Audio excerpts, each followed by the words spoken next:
Have you ever felt like the rules of life changed after 70? Maybe you're experiencing aches and pains you never knew existed, or finding simple tasks suddenly more challenging. Perhaps a loved one's passing left a void you never expected, a quiet house, an empty chair. These aren't just physical changes. They shift the very foundation of your day-to-day, impacting your sense of purpose, your relationships, even your joy. This isn't about growing old gracefully. It's about actively shaping the second half of your life, crafting a future richer and more fulfilling than you ever thought possible. In this video, we'll explore the unspoken truths doctors rarely share about life after 70, the unexpected shifts, the emotional landscapes, and the surprising paths to a happier, more meaningful future. We'll share practical strategies, inspiring stories, and discover together how to navigate these changes with grace, resilience, and even a touch of delightful mischief. Your remaining years are precious. Don't let them slip away unnoticed. Let's embark on this journey together, starting right now. The tremor in Margaret's hand, barely perceptible at first, now makes even holding a cup of tea a challenge. At 78, living in a small Ohio town, Margaret's arthritis has become a constant companion, a nagging ache that follows her from sunrise to sunset. Remember that vibrant flower garden she tended with such passion? Now bending over is a painful ordeal, each movement a stark reminder of what time has taken. It's not just the physical pain, it's the quiet frustration of a once simple joy now marred by discomfort. The once easy tasks, watering, weeding, planting, have become battles fought with gritted teeth and aching joints. The vibrant colors of her beloved blooms are overshadowed by the dull throbbing in her hands. This isn't an unusual story, is it? Have you felt that familiar sting of limitation? The slow erosion of what you once did effortlessly? The hardest part, Margaret admits, is the feeling of being trapped. Trapped in her own body, unable to express the creativity and vitality she feels within. The loneliness creeps in when she avoids visits from her friends, too embarrassed to show her frailty or ask for help. This isn't just about gardening, it's about a loss of independence, a gradual chipping away at her sense of self. It's a common struggle, one many of you understand. But what if there were ways to navigate these changes? What if adapting your routines, embracing assistive devices, or finding supportive community could reclaim some of that joy? This isn't about reversing the clock. It's about reclaiming your life. Let's explore ways to reshape your daily routine and navigate the unexpected physical shifts that come with age, transforming struggles into opportunities. We'll discover practical strategies that empower you to maintain independence, manage pain, and continue finding joy in the simple things. It starts with acknowledging the truth and then rewriting the narrative together. That feeling of being trapped, it's a common thread, isn't it? But what happens when the limitations extend beyond the physical?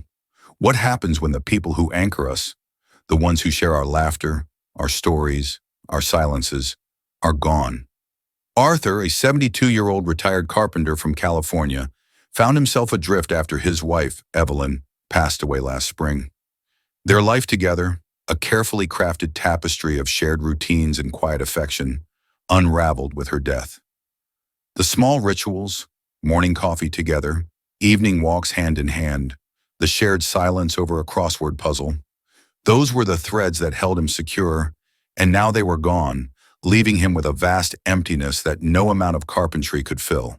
He still lived in their cozy bungalow in Santa Monica, filled with the ghosts of memories. Evelyn's favorite armchair, the worn cookbook spattered with years of culinary adventures, her soft sweaters folded neatly in the closet. Each object was a painful reminder of the life they'd shared, a life now irrevocably altered. The silence was deafening.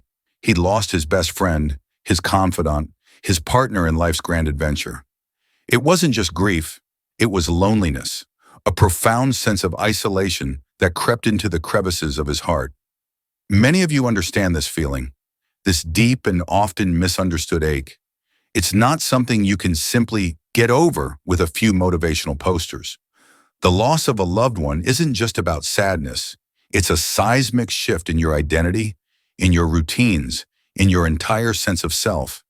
It challenges your very existence. But here's the truth doctors rarely share.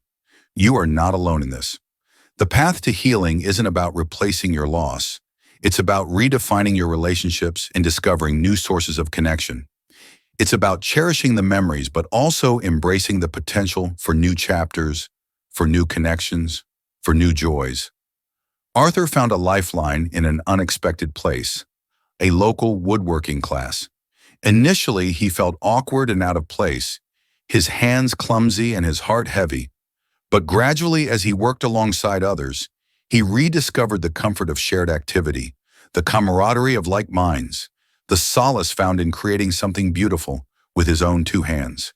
He began to connect with others. He shared stories, listened to their experiences, and discovered a kinship that helped him heal in unexpected ways. Finding your way through grief is a journey, not a race. It takes time, patience, and self-compassion. You don't have to go it alone. Reach out to friends, family, support groups, or consider joining a hobby group. Anything that sparks an interest and offers opportunities to connect with others. Begin with small steps. A phone call to an old friend, a visit to a local park, a volunteer opportunity at a senior center. These small actions, repeated consistently, can weave a new tapestry of connection, one that celebrates the memories you cherish while embracing the possibility of new relationships and unexpected joys. This is not about forgetting Evelyn. It's about learning to live with her absence, to find meaning in a world that's changed but not ended. This isn't just about surviving, it's about thriving. And remember, you are stronger than you think. You have so much to offer the world. Let your life be a testament to resilience, a beacon of hope for others navigating their own journeys. Eleanor, a sprightly 75-year-old from a small town in Oregon, used to fill her days with the joyful chaos of her classroom. For 30 years, she poured her heart into teaching, shaping young minds, igniting passions, and watching her students blossom. Now retired, her quiet house echoes with an unfamiliar silence.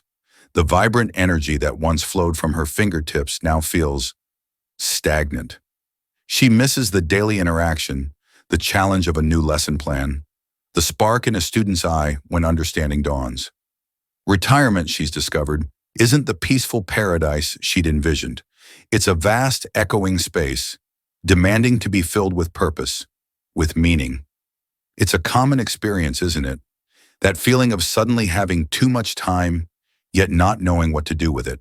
That quiet panic of an empty schedule, a sudden lack of routine, a purpose that seems to have vanished with the ringing of the school bell. The hardest part isn't the quiet, it's the nagging question.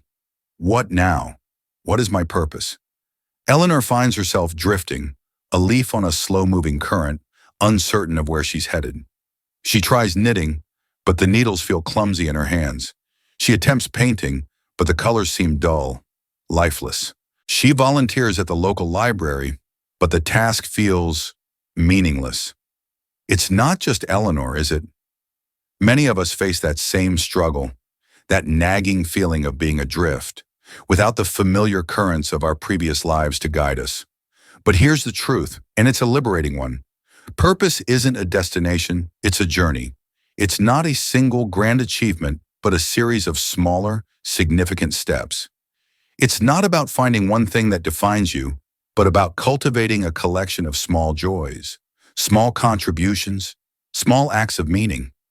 Think about your unique skills, your passions, your history. What did you love doing? What makes your heart sing? What impact did you want to have on the world? For Eleanor, the answer came unexpectedly. While volunteering at the library, she began to notice the growing number of elderly residents struggling with technology. Many were isolated, lonely, unable to connect with family and friends through digital means. Seeing their struggles ignited a spark within her. She remembered her own technology-savvy grandson, and an idea began to form. She started offering free tech classes at the library, helping her neighbors navigate the digital world. Suddenly, the quiet house no longer felt empty. It felt full of purpose. The days no longer stretched before her. They were filled with the satisfaction of helping others, of making a difference in her community. This isn't about finding some grand, singular purpose. It's about recognizing your inherent worth and contributions, no matter how small. Think about your unique skills and experiences. What talents could you share? Where can you make a difference? Perhaps it's mentoring younger people, sharing your wisdom, or simply offering a listening ear. Remember, your life isn't over. It's simply evolving. Embrace the change, find your new path, and continue to make your unique mark on the world. It is never too late to discover, create, and share your unique purpose.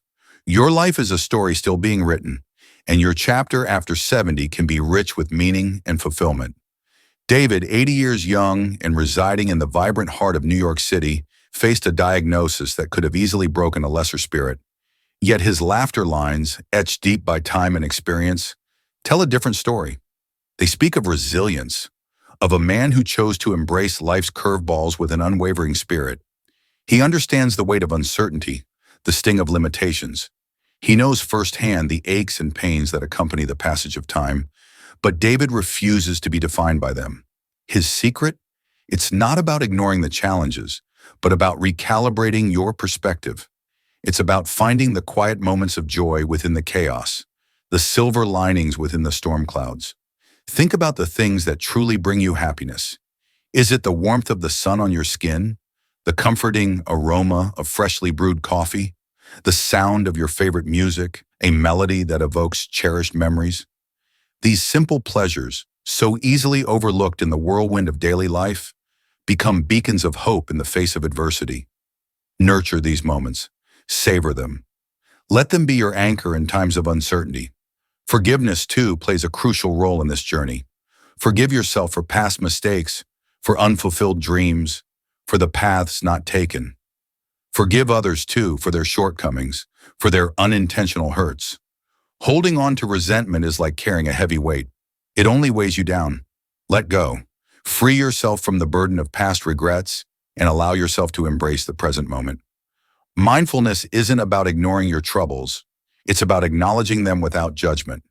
It's about learning to observe your thoughts and feelings without getting swept away by them. Take a few moments each day to simply breathe, to be present in your body, to connect with your senses. It's a quiet act of self-care, a way to ground yourself in the here and now. And finally, remember the power of positive self-talk. What you tell yourself matters. Choose your words carefully. Replace negative thoughts with affirmations of strength and resilience. Remind yourself of your accomplishments, your resilience, your worth. You are capable of more than you think. This isn't about ignoring the reality of aging. It's about choosing how you respond to it. It's about shifting your focus from what you've lost to what you still have, from what you can't do to what you can. It's about embracing the unexpected twists and turns, finding gratitude in the journey, and creating a life rich with meaning and purpose, even in its later chapters. The aches and pains remain, but so do the joys, the deeper connections, the simple pleasures, the quiet moments of contentment. These are the truths doctors often overlook, but they are the keys to unlocking a fulfilling life beyond 70. What will you choose to focus on today? Take a moment to reflect on the simple pleasures in your life. A warm cup of tea, a sunny afternoon, a heartfelt conversation with a loved one. And then share your wisdom with others. Share your story, your strength, your resilience. Let your journey inspire others. The richness of life in your 70s and beyond lies not just in longevity, but in the quality of living each day to the fullest. This is your chance to create a legacy of resilience and joy. Thank you for sharing this journey with me. Your wisdom and experience are invaluable. Please share your thoughts, your stories, your insights in the comments below. Let's build a community of support and shared experience. I look forward to hearing from you.